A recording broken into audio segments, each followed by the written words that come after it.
الحمد لله وكفى والصلاة والسلام على من لا نبي بعده أما بعد فأعوذ بالله من الشيطان الرجيم بسم الله الرحمن الرحيم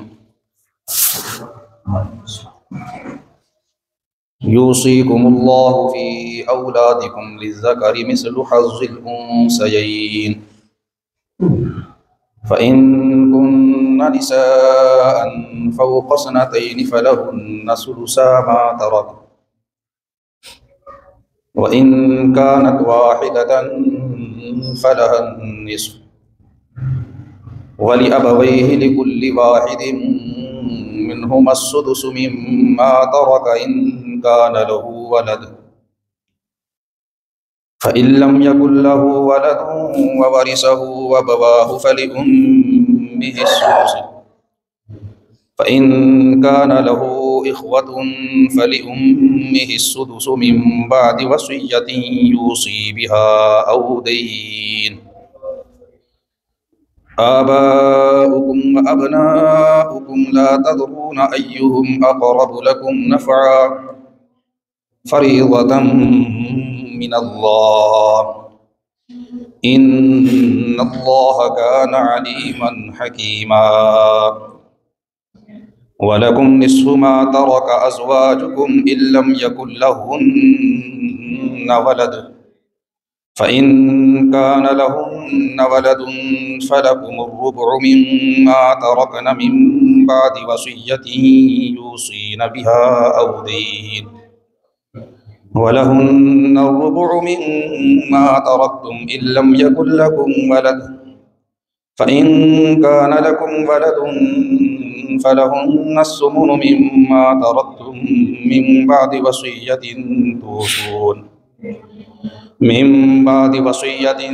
توصون بها أو دين وإن كان رجل يورث كلالة أو امرأة وله أخ أو أخت فلكل واحد منهما السدس فإن كانوا أكثر من ذلك فهم شركاء في الثلث من بعد وصية يوصى بها أو دين غير مضار وصية من الله والله عليم حليم تلك حدود الله ومن يطع الله ورسوله يدخله جنات تجري من تحتها الأنهار خالدين فيها وذلك الفوز العظيم ومن يعص الله ورسوله ويتعد حدوده يدخله نارا خالدا فيها وله عذاب مهين صدق الله العظيم اللهم صل على محمد وعلى آل محمد كما صليت على إبراهيم وعلى آل إبراهيم إنك حميد مجيد اللهم بارك على محمد وعلى آل محمد كما باركت على إبراهيم وعلى آل إبراهيم إنك حميد مجيد سبحان ربك رب العزة عما يصفون وسلام على المرسلين والحمد لله رب العالمين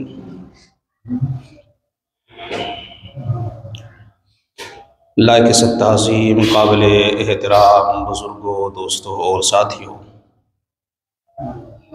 سورہ نساء کی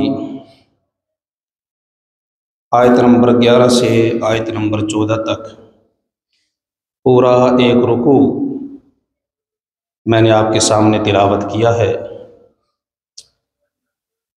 اس رکوع میں اللہ رب العزت نے میراث کے، وراثت کے مسائل، احکام اور ورثاء کے حصے بیان فرمائے ہیں۔ اس کے متعلق کچھ ابتدائی باتیں اس سے قبل بیان میں عرض کی جا چکی ہیں، جن کا خلاصہ یہ ہے کہ وراثت تقسیم کرنے سے پہلے دیگر چند چیزیں ہیں کہ جن کو دیکھنا ضروری ہے اور جن کا ادا کرنا ضروری ہوتا ہے۔ نمبر 1، سب سے پہلی چیز جو میت کے مال میں سے، ترکے میں سے نکالنی ہوتی ہے وہ ہے دین۔ یہ جتنے بھی حصے اللہ رب العزت نے بیان فرمائے ہیں، ان کو بیان کرنے کے بعد اللہ رب العزت نے یہ ارشاد فرمایا کہ یہ دین کے بعد اور وصیت کے بعد ہے۔ دین کیا ہوتا ہے اس کے متعلق تفصیل سے میں نے پچھلے بیان میں عرض کیا تھا کہ دین کا عمومی معنی قرض کیا جاتا ہے، لیکن دین ہر مالی ذمہ داری کو کہا جاتا ہے، خواہ وہ قرض کی صورت میں اس میت کے ذمے ہو یا کسی اور صورت میں کوئی مالی ذمہ داری اس میت کے ذمے ہو، اسے دین کہتے ہیں، ڈیبٹ کہتے ہیں۔ مثلا دکان سے سامان لیا تھا، ابھی اس کے پیسے ادا نہیں کیے تھے، تو یہ مالی ذمہ داری ہے جو اس کے ذمے میں واجب ہے۔ بیوی کا مہر ابھی ادا نہیں کیا تھا، تو وہ مہر اس شوہر کے ذمے مالی ذمہ داری ہے، اسے دین کہتے ہیں۔ تو وراثت کو تقسیم کرنے سے پہلے، ورثاء میں بانٹنے سے پہلے، سب سے پہلا کام جو میت کے مال میں کرنا ہے وہ یہ دیکھنا ہے کہ آیا اس کے ذمے کوئی مالی ذمہ داری تو نہیں۔ اگر اس کے ذمے کوئی مالی ذمہ داری ہو، کوئی قرض ادا کرنا ہو یا کوئی اور کسی اور صورت میں مالی ذمہ داری ہو، تو سب سے پہلے اس مالی ذمہ داری کو اس کے مال سے ادا کیا جائے گا۔ کسی کا قرض ہے تو وہ قرض اسے دیا جائے گا، بیوی کا مہر ادا نہیں کیا تھا تو پہلے مہر ادا کیا جائے گا، کسی کا ادھار تھا، کسی دکان کا بل تھا یا کوئی بھی مالی ذمہ داری تھی، سب سے پہلے وہ ادا کی جائے گی۔ دوسری چیز جس کا اللہ رب العزت نے بار بار ان آیات میں ذکر کیا ہے وہ ہے وصیت۔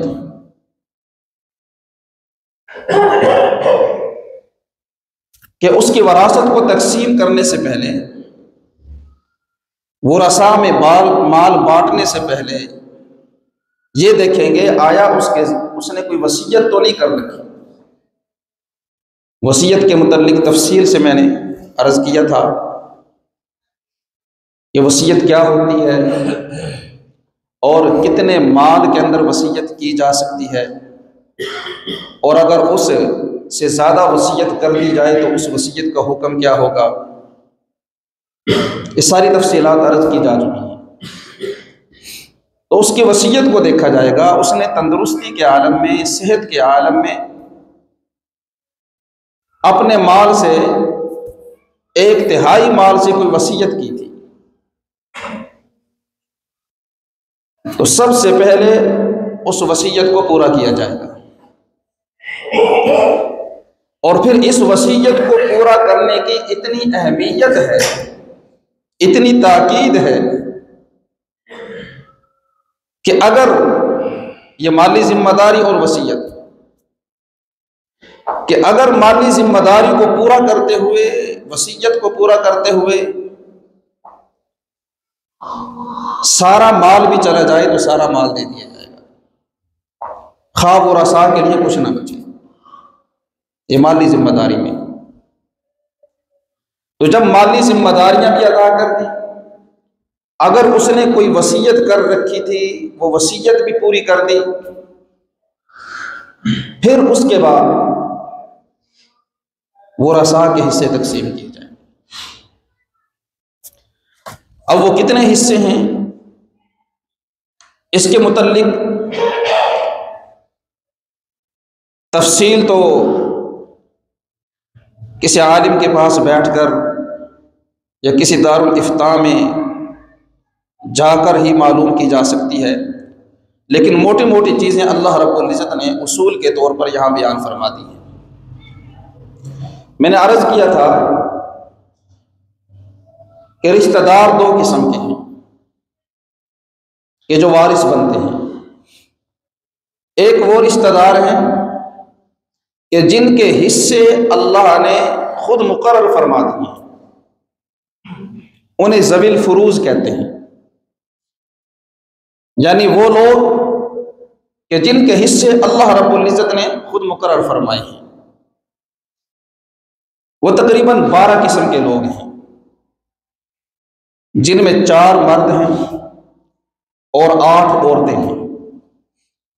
مردوں میں نمبر 1 شوہر، نمبر 2 باپ، نمبر 3 دادا، نمبر 4 بیٹا، حقیقی بیٹا۔ اور عورتوں میں بیوی، اس کی ماں، اس کی حقیقی بیٹی، علاتی بیٹی، علاتی بیٹی کہتے ہیں باپ شریک بیٹی کو، اخیافی بیٹی، ماں شریک جو بیٹی ہے یا ماں شریک جو بہن ہے۔ اسی طریقے سے جد جو دادی اور نانی کے لیے بولا جاتا ہے۔ تو یہ 12 قسم کے رشتہ دار ہیں جنہیں ذوی الفروض کہا جاتا ہے۔ ان میں سے ان کے اللہ رب العزت نے حصے مقرر فرمائے ہیں، تو کیونکہ اللہ رب العزت نے ان کے حصے مقرر فرما دیے اس لیے ان کو ذوی الفروض کہتے ہیں۔ ان کے علاوہ دوسرے جو رشتہ دار ہیں انہیں عصبہ کہا جاتا ہے۔ ذوی الفروض کو دینے کے بعد جب مال بچ جاتا ہے پھر عصبہ کے اندر تقسیم کیا جاتا ہے۔ باپ کا حصہ دے دیا، ماں کا حصہ نکال دیا، بیوی کا حصہ نکال دیا، تو یہ جن کے حصے اللہ نے مقرر کیے ہیں سب سے پہلے ان کے حصے نکالے جاتے ہیں۔ مالی ذمہ داری پوری کر دی، وصیت پوری کر دی، اس کے بعد جن کے حصے اللہ نے خود مقرر کیے ہیں ان کو دینا ہے۔ ان کے حصے بھی نکال دیے تو اب جو مال بچے گا وہ عصبہ کے اندر تقسیم ہوگا۔ تو ان کی تفصیل اللہ رب العزت اس رکوع کے اندر بیان فرما رہے ہیں۔ فرمایا یوصیکم اللہ فی اولادکم، اللہ تعالیٰ تمہیں حکم کرتے ہیں فی اولادکم، تمہاری اولاد کے بارے میں، للذکر مثل حظ الانثیین، بیٹے کے لیے مثل حظ الانثیین، 2 بیٹیوں کے برابر حصہ ہے، یعنی جتنا 2 بیٹیوں کو حصہ ملے گا ان کے برابر ایک اکیلے بیٹے کو حصہ ملے گا۔ اگر کل مال 100 روپے ہو تو اس کے 3 حصے کیے جائیں، تو اس میں سے 33.3 یہ تو مل جائے گا بہنوں کو، بیٹیوں کو، اور باقی 2 حصے وہ بیٹے کو مل جائیں گے۔ بیٹے کا حصہ زیادہ ہے، اس کے اندر بہت سی حکمتیں ہیں۔ پہلی بات تو یہ ہے کہ ہمیں اس بارے میں سوچ و بچار نہیں کرنی چاہیے کہ یہ اللہ رب العزت نے مقرر کیے ہوئے ہیں، لیکن کیونکہ الحاد کا زمانہ ہے اور ہر طرف قرآن کے بارے میں، احادیث کے بارے میں، دین اسلام کے بارے میں شکوک و شبہات پھیلائے جا رہے ہیں، تو انہی میں سے ایک اس مسئلے کو لے کر بھی ہمارے کالجوں میں، یونیورسٹیوں میں ملحدین، لبرل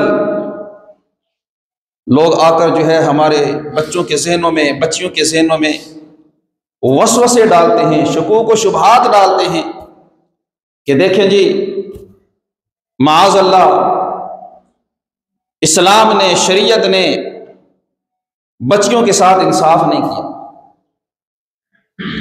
کہ بیٹے کو تو دے دیے 2 حصے اور بیٹی کو دیا 1 حصہ،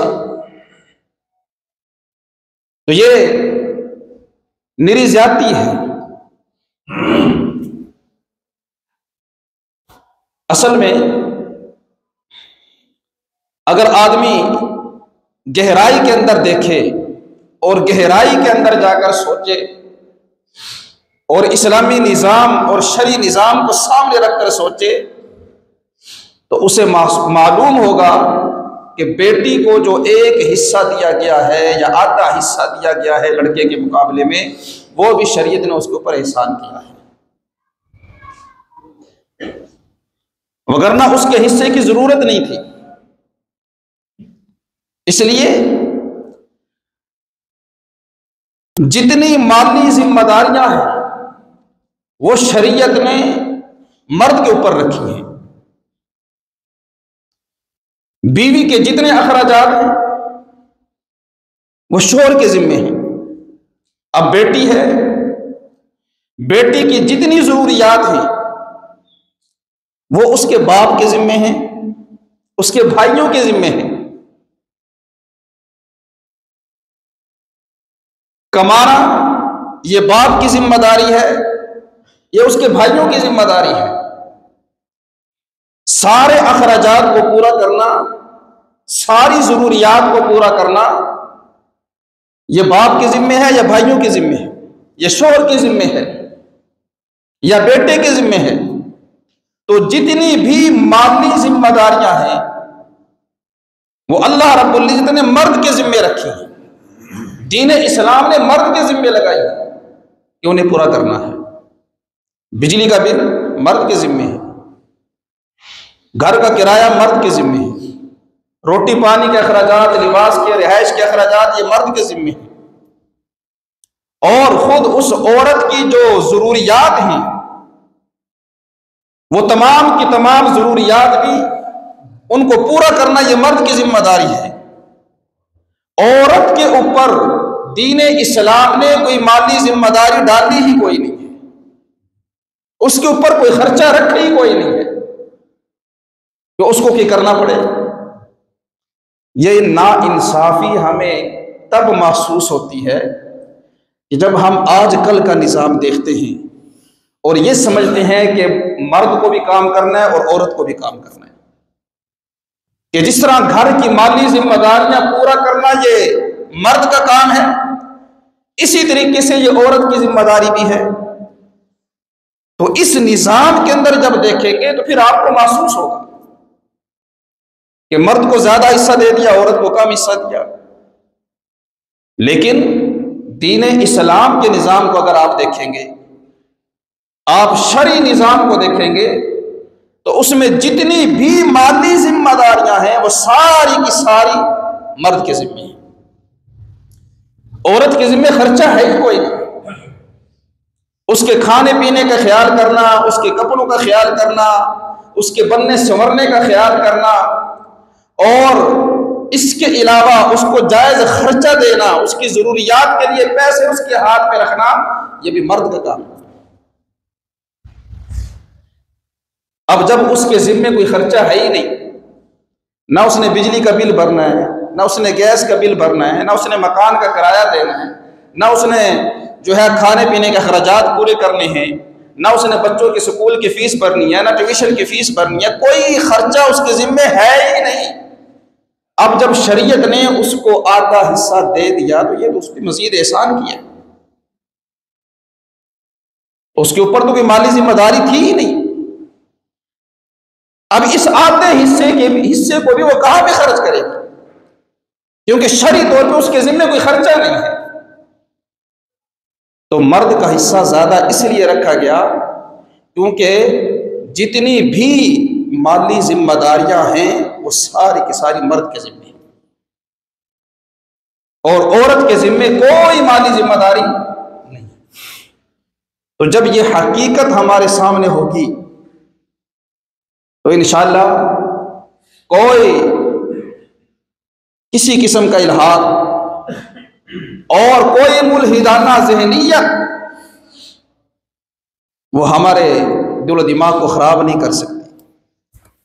تو الہ العالمین نے فرمایا یوصیکم اللہ فی اولادکم، حکم کرتا ہے اللہ تمہیں تمہاری اولاد کے بارے میں، للذکر مثل حظ الانثیین، بیٹے کے لیے دو لڑکیوں کے برابر حصہ ہے۔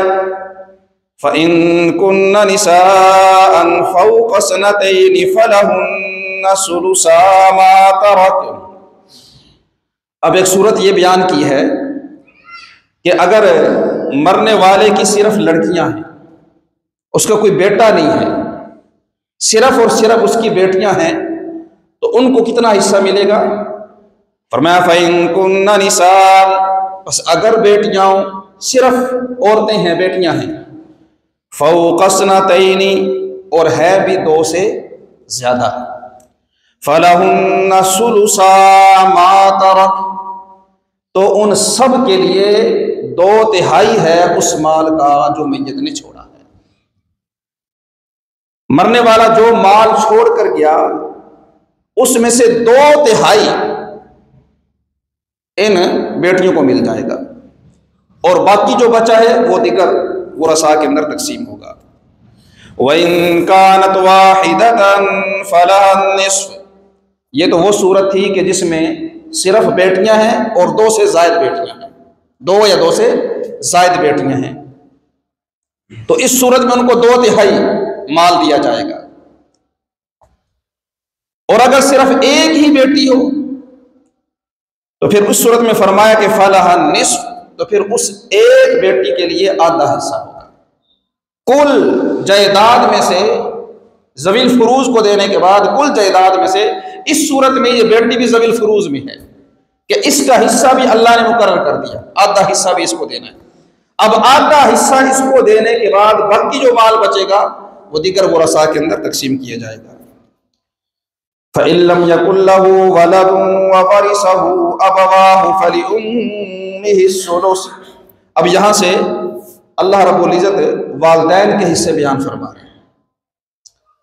فَإِن لَّمْ يَكُن لَّهُ وَلَدٌ، فرمایا کہ اگر نہ ہو اس کی اولاد، یعنی اس اوپر وَلِأَبَوَيْهِ لِكُلِّ وَاحِدٍ مِّنْهُمَا السُّدُسُ، والدین کے لیے، دونوں والدین، ماں باپ، فرمایا وَلِأَبَوَيْهِ، والدین کے لیے، لِكُلِّ وَاحِدٍ مِّنْهُمَا، ان میں سے ہر ایک کے لیے، ماں کے لیے بھی باپ کے لیے بھی، السُّدُسُ مِمَّا تَرَكَ، چھٹا حصہ ہے اس مال میں سے، ان کان لہو ولد، اگر اس کی اولاد ہو۔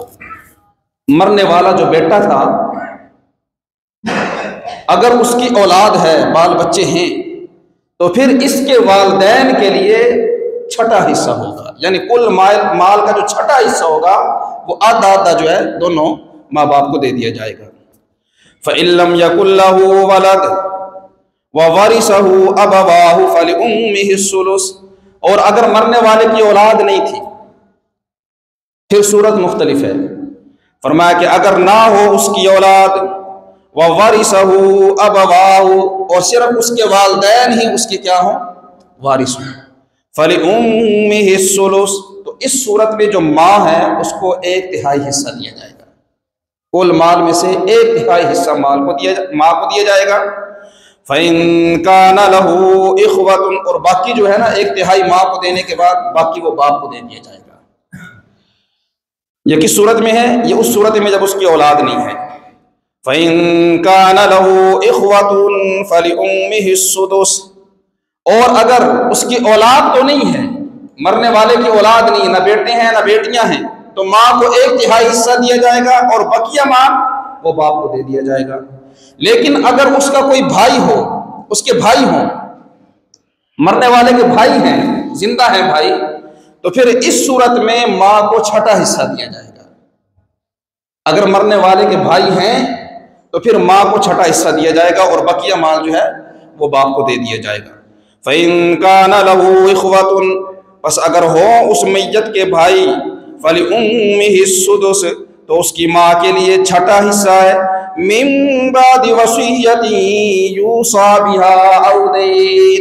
یہ وہ بات ہے جو اللہ رب العزت بار بار فرماتے ہیں، فرمایا کہ یہ سارے کے سارے حصے مِن بَعْدِ وَصِيَّةٍ، یہ سارے حصے اس وقت ہیں وَصِيَّةٍ يُوصَىٰ بِهَا، جب اس کی وصیت پوری کر دی گئی ہے، جو اس نے کوئی وصیت کی تھی وہ وصیت پوری کر دی ہے، او دین، یا کوئی مالی ذمہ داری اس کے ذمے تھی وہ بھی ادا کر دی۔ تو مالی ذمہ داری ادا کرنے کے بعد اور وصیت کو پورا کرنے کے بعد پھر یہ حصے تقسیم کرنے۔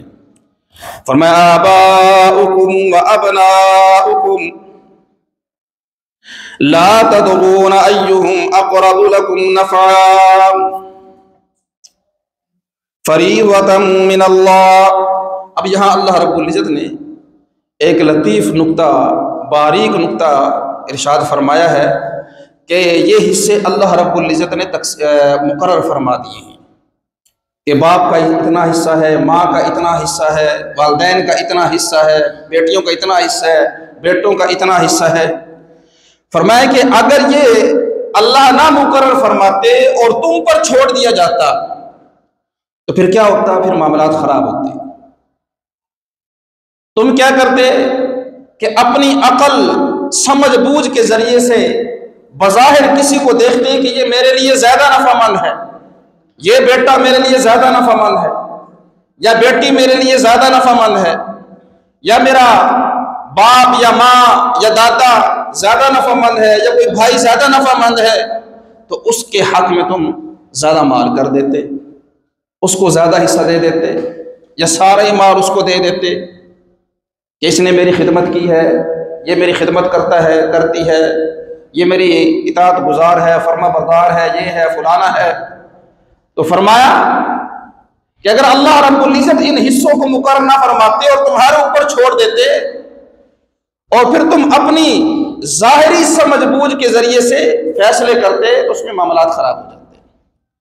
فرمایا کہ لا تدرون آباؤکم وابناؤکم لا تدرون ایہم اقرب لکم نفعا۔ فرمایا کہ تمہارے بیٹوں میں سے اور تمہارے آباؤ اجداد میں سے، باپ دادا میں سے تمہیں نہیں معلوم کہ نفع کے لحاظ سے تمہارے سب سے زیادہ قریبی کون ہے۔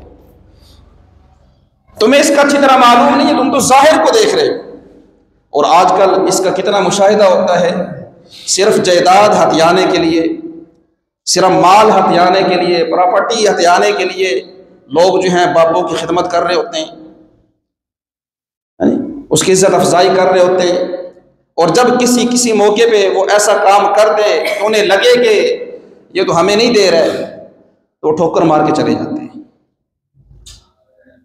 اب ظاہر میں جو ان کی خدمت تھی وہ صرف مال کے لالچ میں تھی، تو اللہ رب العزت یہ فرما رہے ہیں کہ تم ظاہر میں کسی کی خدمت دیکھ کے، کسی کی قربانیاں دیکھ کے اور کسی کی اطاعت فرما برداری دیکھ کے تم فیصلے کرتے تو معاملات خراب ہوتے۔ تو اللہ رب العزت نے یہ فیصلے، یہ حصے تقسیم کر دیے ہیں، تو اس اعتبار سے ہی اسی تقسیم کے مطابق تم نے حصوں کو تقسیم کرنا ہے، کیونکہ تمہیں نہیں پتا کہ باطنی اعتبار سے، اندرونی اعتبار سے، حقیقی اعتبار سے تمہارے لیے زیادہ نفع مند کون ہے۔ باپ دادا میں سے کون زیادہ نفع مند ہے، بیٹے بیٹیوں میں سے کون زیادہ نفع مند ہے، بہن بھائیوں میں سے کون زیادہ نفع مند ہے، اس کا تمہیں صحیح ادراک ہے نہیں ہے، اور اللہ رب العزت کو معلوم ہے۔ فرمایا لا تدرون ایہم اقرب لکم نفعا، تمہیں نہیں معلوم کون زیادہ نفع کے اعتبار سے تمہارے زیادہ کون قریب ہے.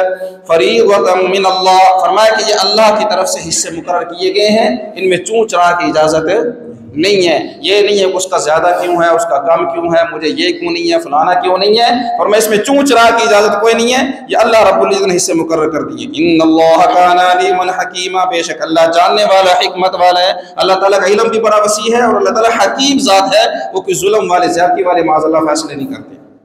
وَلَكُمْ نِصْفُ مَا تَرَكَ أَزْوَاجُكُمْ إِن لَّمْ يَكُن لَّهُنَّ وَلَدٌ، پیچھے اولاد کے حصے بھی بیان کر دیے اور ماں باپ کے حصے بھی بیان کر دیے. اب یہاں سے اللہ رب العزت میاں بیوی کے حصوں کو بیان فرما رہے ہیں کہ میاں بیوی کے کیا حصے ہوں گے. فرمایا وَلَكُمْ، اور تمہارے لیے، نصف آدھا ہے، ما ترک ازواجکم، جو چھوڑ جائے تمہاری بیویاں، ان لم یکن لہن ولد، اگر نہ ہو ان کی اولاد. اب یہاں 8 صورتیں بنتی ہیں.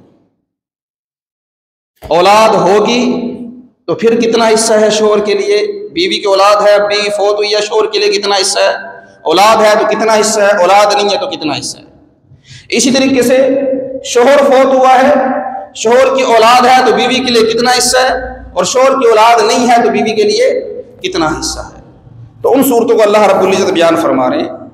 فرمایا وَلَكُمْ نِصْفُ مَا تَرَكَ أَزْوَاجُكُمْ إِن لَّمْ يَكُن لَّهُنَّ وَلَدٌ، اگر بیوی فوت ہوئی ہے اور اس کی کوئی اولاد نہیں ہے تو پھر اس کی کل جائیداد کا آدھا حصہ شوہر کے لیے ہوگا. کل جائیداد کا آدھا حصہ شوہر کے لیے ہوگا اگر بیوی کی اولاد نہیں ہے. اور کسی بھی قسم، یعنی یہ نہیں کہ صرف اسی شوہر سے اولاد نہیں ہے، کسی اور شوہر سے بھی اس کی اولاد نہیں ہے. بالفرض وہ کسی کی پہلے بیوہ تھی، پھر اس سے شادی کی تھی، یا کسی سے متعلقہ تھی، پھر اس سے شادی کی تھی. جس کی بیوہ تھی شاید اس کا کوئی بچہ ہو، یا جس سے طلاق لی ہوئی تھی اور پھر بعد میں اس کے نکاح میں تھی، جس نے طلاق دی تھی اس کا کوئی بچہ ہو، اس کے پاس بے شک نہ ہو، شوہر کے پاس ہو، کسی بھی طرح سے اس کی اولاد نہیں ہے. نہ اس شوہر کی اپنی کوئی اس عورت سے اولاد ہے، نہ اس عورت کی کسی اور شوہر سے اولاد ہے، تو اس صورت میں شوہر کو آدھا حصہ ملے گا. فَإِن كَانَ لَهُنَّ وَلَدٌ فَلَكُمُ الرُّبُعُ مِمَّا تَرَكْنَ مِن بَعْدِ وَصِيَّةٍ يُوصِينَ بِهَا أَوْ دَيْنٍ. اور فرمایا کہ اگر ان عورتوں کی اولاد تھی، وہ جو بیوی فوت ہوئی ہے اس کی اولاد تھی، بال بچے تھے، اسی شوہر سے تھے یا کسی اور شوہر سے تھے، اگر اس کی اولاد تھی تو پھر اس صورت میں شوہر کے لیے کل مال کا چوتھائی حصہ ہوگا. چوتھا حصہ شوہر کو دیا جائے گا اولاد کی موجودگی میں، اور بقیہ جو ہے پھر دیگر ورثاء کے اندر تقسیم کیا جائے گا. فرمایا کہ فَإِن كَانَ لَهُنَّ، پس اگر ہوں ان عورتوں کے لیے، وَلَدٌ اولاد، فَلَكُمُ الرُّبُعُ، پھر تمہارے لیے چوتھائی حصہ ہے، مِمَّا تَرَكْنَا، اس مال میں سے جو وہ عورتیں چھوڑ کر گئی، مِن بَعْدِ وَصِيَّةٍ يُوصِينَ بِهَا أَوْ دَيْنٍ، لیکن کس کے بعد؟ وصیت کو پورا کرنے کے بعد، او دین، یا مالی ذمہ داریوں کو ادا کرنے کے بعد. حصہ تب تقسیم کرنا ہے جب وصیت پوری کر دی ہے اس عورت کی، اور اس کے ذمہ اگر کوئی مالی ذمہ داری تھی، کسی سے ادھار لیا ہوا تھا، کسی سے قرض لیا ہوا تھا، یا کوئی اور مالی ذمہ داری تھی، وہ ادا کر دی ہے. وَلَهُنَّ الرُّبُعُ، یہ تو شوہر کے حصے بیان کیے کہ اگر بیوی کی اولاد تھی تو پھر شوہر کے لیے، بیوی کی اولاد نہیں ہے تو شوہر کے لیے نصف حصہ ہے، اور اگر بیوی کی اولاد ہے تو پھر شوہر کے لیے چوتھائی حصہ ہے. اب اگر شوہر فوت ہوا ہے تو عورتوں کے لیے کتنا حصہ ہے؟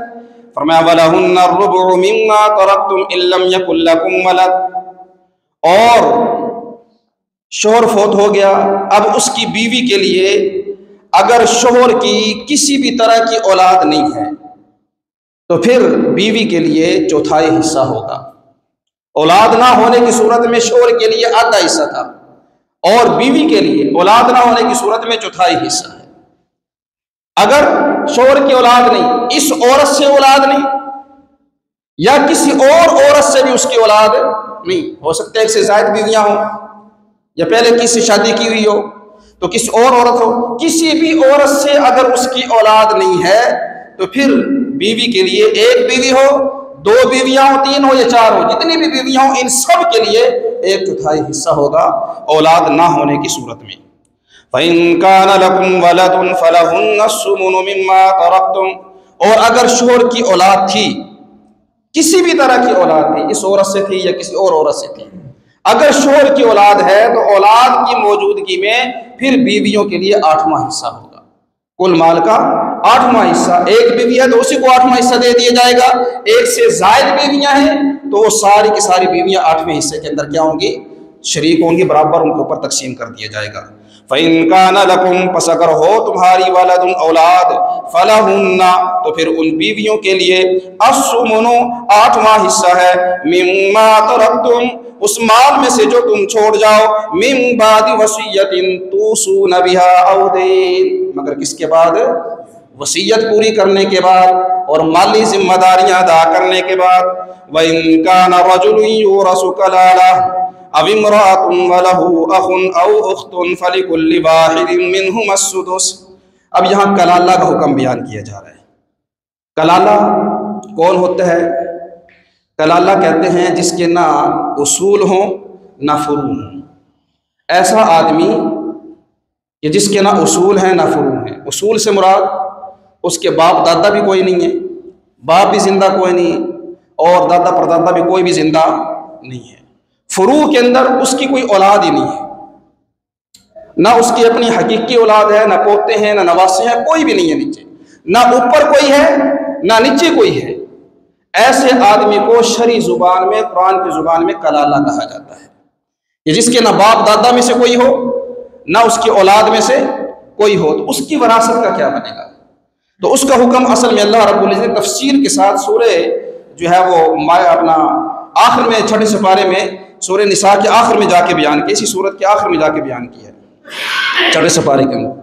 تو فرمایا وَإِن كَانَ رَجُلٌ، اور اگر ہو ایسا آدمی، یورث کلالۃ، کلالہ، او امرأۃ، یا کوئی عورت، آدمی کلالہ ہو یا کوئی عورت کلالہ۔ عورت ایسی ہے کہ جس کا اوپر بھی کوئی نہیں یا نیچے بھی کوئی نہیں ہے۔ وَلَهُ أَخٌ أَوْ أُخْتٌ، لیکن اس کا کوئی ایک بھائی ہے یا اس کی کوئی ایک بہن ہے، باپ دادا میں سے کوئی نہیں، اولاد میں سے، پوتے نواسوں میں سے بھی کوئی نہیں ہے، لیکن ایک بھائی ہے یا ایک بہن ہے، تو پھر ان کے لیے کیا ہوگا؟ فرمایا فَلِكُلِّ وَاحِدٍ مِّنْهُمَا السُّدُسُ، ان میں سے ہر ایک جو ہے وہ ایک چھٹے حصے کے اندر جو ہے وہ شریک ہوں گے۔ بھائی ہے یا بہن ہے، فرمایا ان میں سے ہر ایک کے لیے السدس، چھٹا حصہ ہوگا، برابر ان کو پر تقسیم کر دیا جائے گا۔ فَإِن كَانُوا أَكْثَرَ مِنْ ذَلِكَ فَهُمْ شُرَكَاءُ فِي الثُّلُثِ، چھٹا حصہ اس صورت میں ہے جب ایک ہی بھائی ہے یا ایک ہی بہن ہے، لیکن اگر وہ ایک سے زائد ہوں تو پھر فرمایا کہ وہ 1/3 کے اندر شریک ہوں گے، یعنی 1/3 مال کے اندر یہ سارے کے سارے شریک ہو جائیں گے اور 1/3 مال ان سب پہ تقسیم کر دیا جائے گا۔ فَإِن كَانُوا أَكْثَرَ مِنْ ذَلِكَ، بس اگر ہو وہ بہن بھائی زیادہ، فَهُمْ شُرَكَاءُ فِي الثُّلُثِ، تو وہ سارے کے سارے شریک ہوں گے ثلث میں 1/3 مال کے اندر، اور یہ بھی کب ہوگا؟ فرمایا مِن بَعْدِ وَصِيَّةٍ يُوصَىٰ بِهَا أَوْ دَيْنٍ غَيْرَ مُضَارٍ، وصیت کو پورا کرنے کے بعد اور مالی ذمہ داریوں کو ادا کرنے کے بعد۔ یہ بات اللہ رب العزت نے بار بار ارشاد فرمائی ہے کہ وراثت تقسیم کرنے سے پہلے وصیت کو پورا کرنا ہے، اور میت کے ذمہ اگر کوئی مالی ذمہ داریاں ہیں تو ان کو ادا کرنا ہے، لیکن فرمایا کہ مالی ذمہ داریاں یا وصیت ایسی ہو غیر مضار، جو نقصان کو ورثاء کو نقصان پہنچانے والی نہ ہو۔ یہ نہ ہو کہ اس نے اس لیے کسی کے حق میں، کسی دوست کے حق میں وصیت کر دی تاکہ میرے ورثاء جو ہے وہ محروم ہو جائے، میرے بہن بھائی جو ہے وہ محروم ہو جائے، یا کسی کو قرض دے دیا اس لیے قرض دے دیا تاکہ میرے بہن بھائی جو وہ کیا ہو جائے؟ محروم ہو جائے۔ فرمایا کہ محروم کرنے کی نیت سے، ورثاء کو نقصان پہنچانے کی نیت سے نہ کوئی بندہ وصیت کرے اور نہ ہی کوئی قرض وغیرہ لے۔ فرمایا کہ وصیۃ من اللہ، یہ اللہ تعالیٰ کا حکم ہے۔ کس کا حکم ہے؟ یہ سارے احکام اللہ تعالیٰ کی طرف سے ہیں۔ واللہ علیم حکیم، اور اللہ جاننے والا حکمت والا ہے۔ فرمایا تلک حدود اللہ، یہ اللہ کی حدیں ہیں، یہ احکام اللہ تعالیٰ کی حدیں ہیں، اللہ تعالیٰ کی بار ہیں یہ۔ فرمایا وَمَن يُطِعِ اللَّهَ وَرَسُولَهُ يُدْخِلْهُ، جو اطاعت کرے گا اللہ اور اس کے رسول کی، يُدْخِلْهُ جَنَّاتٍ تَجْرِي مِن تَحْتِهَا الْأَنْهَارُ خَالِدِينَ فِيهَا، جو ان احکام کی اطاعت کرے گا اللہ اور اس کے رسول کی اطاعت کرے گا، ان احکام کے اندر اللہ تعالیٰ اسے جنت کے اندر داخل فرمائیں گے۔ وذالک الفوز العظیم، اور داخل جنت کے اندر داخلہ مل جانا فرمایا کہ یہ سب سے بڑی کامیابی ہے۔ ومن یعص اللہ ورسولہ ویتعد حدودہ یدخلہ نارا خالدا فیہا، اور جس نے اللہ اور اس کے رسول کی نافرمانی کی، ویتعد حدودہ، اور اس کے احکام سے تجاوز کیا، اس کے حدود سے، اس کے احکام سے تجاوز کیا، فرمایا پھر یدخلہ نارا خالدا فیہا، اللہ تعالیٰ اسے ہمیشہ کی آگ کے اندر داخل فرمائیں گے، وَلَهُ عَذَابٌ مُهِينٌ، اور اس کے لیے رسوا کن عذاب ہوگا۔ اللہ تعالیٰ ان تمام احکام پہ ہمیں عمل کرنے کی توفیق عطا فرمائے۔ وآخر دعوانا الحمدللہ۔